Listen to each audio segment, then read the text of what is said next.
वैसे देखा जाए तो जनवरी एंड फरवरी मंथ, ये दोनों ही मंथ में इंडियन स्टॉक मार्केट में सिर्फ और सिर्फ करेक्शन ही हो रहा था। लगातार इंडियन स्टॉक मार्केट में गिरावट आ रहा था एंड इसका एक बड़ा इम्पैक्ट आईपीओ पे भी पड़ रहा था। लगातार स्टॉक मार्केट में करेक्शन आने की वजह से बहुत सारी कंपनियां अपना आईपीओ होल्डिंग में रखी हुई थी। वो सारी कंपनियों को सेबी से ऑलरेडी अप्रूवल मिल चुका है, फिर भी वो अपना जो आईपीओ का डेट है उसको अनाउंस ही नहीं कर रही थी। बट पिछले 2-3 वीक में हम लोगों को वापस से इंडियन स्टॉक मार्केट में थोड़ा बहुत रिकवरी देखने को मिल रहा है। चाहे वो सेंसेक्स हो, निफ्टी हो या फिर बैंक निफ्टी हो, सभी में हम लोगों को थोड़ा बहुत रिकवरी का साइन देखने को मिल रहा है एंड इस वजह से वापस से बाकी कंपनियां अपना आईपीओ लेके आना स्टार्ट कर दी है।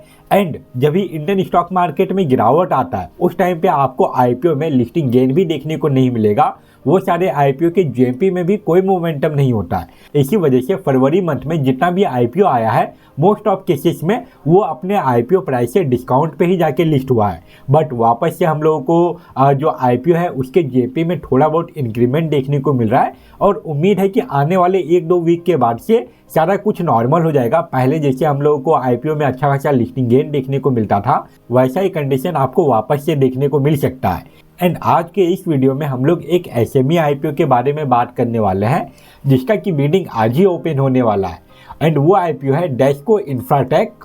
ये आईपीओ के अगर टोटल इशू साइज के बारे में बात करें तो वो आपको 30.75 करोड़ का देखने को मिलेगा, जिसमें कि कोई भी ऑफर फॉर सेल नहीं है, सारा का सारा फ्रेश इशू है।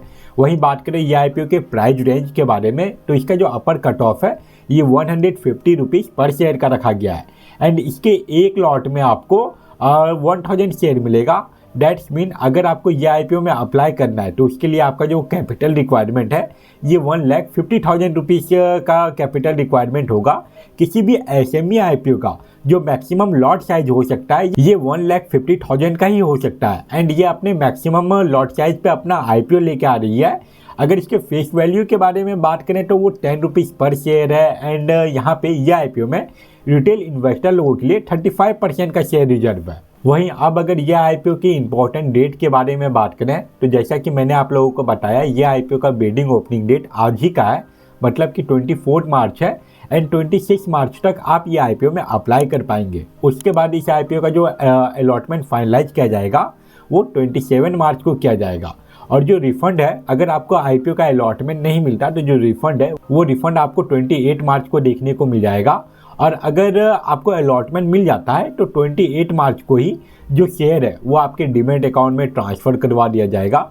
उसके बाद इसका जो स्टॉक मार्केट में लिस्टिंग डेट है वो है 1 अप्रैल। ये तो हो गया आईपीओ का बेसिक डिटेल। अब हम लोग ये कंपनी के बारे में बात कर लेते हैं कि ये कंपनी क्या काम करती है। उसके बाद हम लोग इसका फाइनेंशियल एनालिसिस भी करने वाले हैं एंड ये भी देखेंगे कि यह आईपीओ कौन से वैल्यूएशन एंड मार्जिन पे अपना आईपीओ लेके आ रही है। ओवरऑल ये आईपीओ शॉर्ट टर्म में एंड लॉन्ग टर्म में कैसा परफॉर्म करेगा, ये सारे टॉपिक के ऊपर बात करेंगे। अगर डैशको इंफ्राटेक लिमिटेड के बारे में बात करें तो ये कंपनी मेनली जो गैस डिस्ट्रीब्यूशन नेटवर्क होता है उसका पाइपिंग का डिप्लॉयमेंट एंड मेंटेनेंस का सर्विस प्रोवाइड करती है। ये कंपनी का जो कोर बिजनेस है उसमें आपको जो पाइपलाइन है उसको बिछाने का काम करती है ये कंपनी, उसका इंस्टॉलेशन का टेस्टिंग का काम करती है एंड कमीशनिंग का भी काम ये कंपनी करती है। एंड ये कंपनी जो पाइप बिछाती है उससे पीएनजी आता है, मतलब कि पाइप नेचुरल गैस। इसके अलावा अगर ये कंपनी के बारे में और बात करें तो ये कंपनी 2011 में इनकॉर्पोरेट हुई थी, मतलब कि लगभग 14 ईयर हो चुका है इस कंपनी को काम करते हुए। एंड ये कंपनी गैस डिस्ट्रीब्यूशन के अलावा renewable energy, water and power sector में भी थोड़ा बहुत काम करती है। एंड अभी तक ये कंपनी अलग अलग 55 सिटी में काम कर चुकी है, जो कि 14 अलग अलग स्टेट से है, जिसमें कि ये कंपनी 4000 किलोमीटर के से भी ज़्यादा का पाइप ऑलरेडी बिछा चुकी है। अब हम लोग ये भी देख लेते हैं कि ये कंपनी जो आईपीओ लेके आ रही है उसके पीछे का ऑब्जेक्टिव क्या है, किस वजह से ये कंपनी अपना आईपीओ लेके आ रही है। ये आईपीओ से जो पैसा मिलने वाला है ये कंपनी को, उसका यूज ये कंपनी एक ऑफिस सेटअप करने में यूज करेगी, जो कि सूरत मतलब कि गुजरात में होने वाला है। इसके अलावा ये कंपनी को बहुत सारा मशीनरीज परचेज करना है, जिसके लिए ये कंपनी 16.8 मिलियन रुपीज़ का यूज करने वाली है।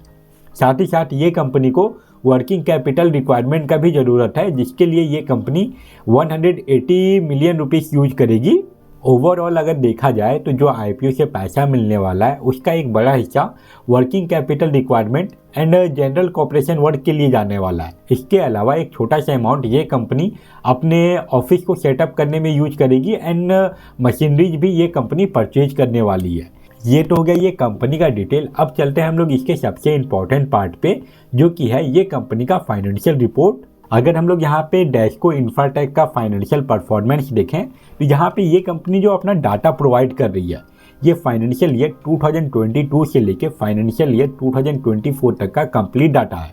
इसके अलावा फाइनेंशियल ईयर 2025 का फर्स्ट हाफ, मतलब कि ये डाटा 6 मंथ का है।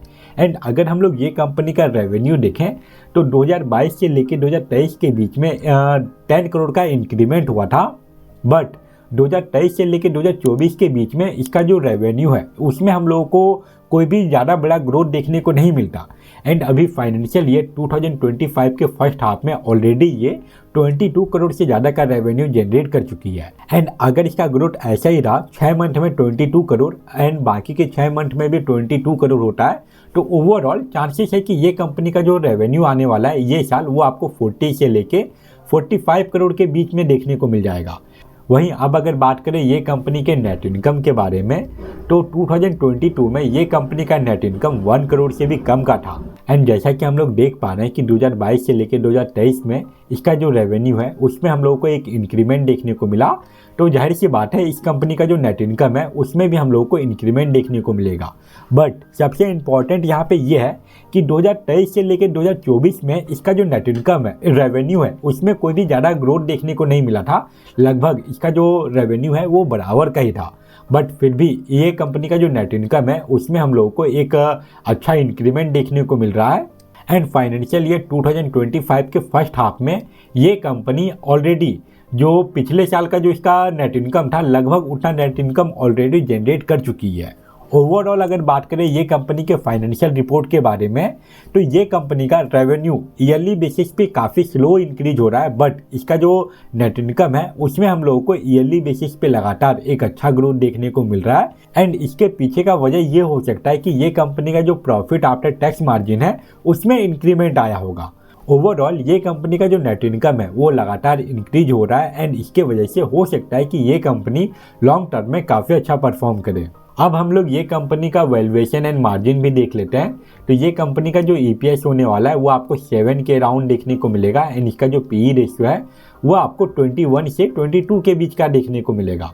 एंड ये कंपनी का जो RONW परसेंटेज है वो आपको 29% के अराउंड देखने को मिलेगा, जिसमें कि लगातार ईयरली बेसिस पे इंक्रीमेंट भी हुआ है। एंड इसका जो ROCE परसेंटेज है वो आपको अराउंड 40% के आसपास का देखने को मिलेगा।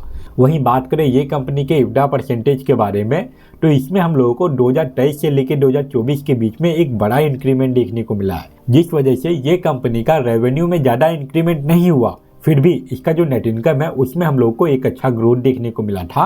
एंड लास्ट में अगर हम लोग इसका डेट टू इक्विटी रेशियो के बारे में बात करें तो वो भी काफ़ी कम है, वो भी कंट्रोल में ही है।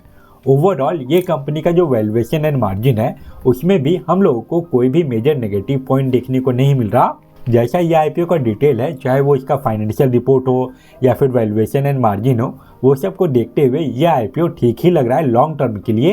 एंड अगर ये कंपनी यही सारे डिटेल के साथ अपना IPO ट्रेंडिंग मार्केट में लेके आती, बुल मार्केट में लेके आती, तो नो डाउट आपको ये IPO में काफ़ी अच्छा GMP भी देखने को मिलता एंड अच्छा खासा लिस्टिंग गेन भी देखने को मिलता। बट अभी का जैसा मार्केट कंडीशन है वो सब को देखते हुए ये IPO में जितना लिस्टिंग गेन मिलना चाहिए उतना अभी आपको देखने को नहीं मिलेगा।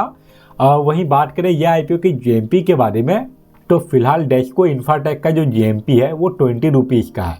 एंड अगर एस्टिमेटेड लिस्टिंग प्राइस के बारे में बात करें तो वो 170 रुपीज़ का है। ओवरऑल GMP परसेंटेज जो है वो आपको 13% के अराउंड देखने को मिलेगा। 13-14% का GMP उतना मैटर नहीं करता, बट अगर हम लोग पिछले 3-4 वीक में आने वाले सभी IPO के बारे में बात करें तो मोस्ट ऑफ IPO का जो GMP परसेंटेज था वो आपको 0% देखने को मिलता, तो उसके मुकाबले इस IPO का GMP आपको बेहतर ही देखने को मिल रहा है।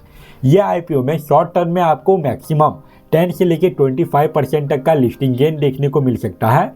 बट अगर ये कंपनी का जैसा फाइनेंशियल रिपोर्ट है, अगर वो अपना ग्रोथ को वैसे ही मेंटेन रखता है तो चांसेस बहुत ज़्यादा है कि ये आईपीओ लॉन्ग टर्म में आपको अच्छा खासा रिटर्न बना के दे सकती है। तो ये था डैशको इंफ्राटेक का कंप्लीट एनालिसिस। आई होप आपके लिए ये वीडियो यूजफुल रहा होगा। एंड अगर आपको ये वीडियो यूजफुल लगा तो वीडियो को लाइक ज़रूर करें। इसके अलावा अगर आप इस चैनल पर पहली बार आए हैं तो चैनल को भी सब्सक्राइब कर लीजिए। फिलहाल ये वीडियो को यहीं पे एंड करते हैं। Thank you for watching this video.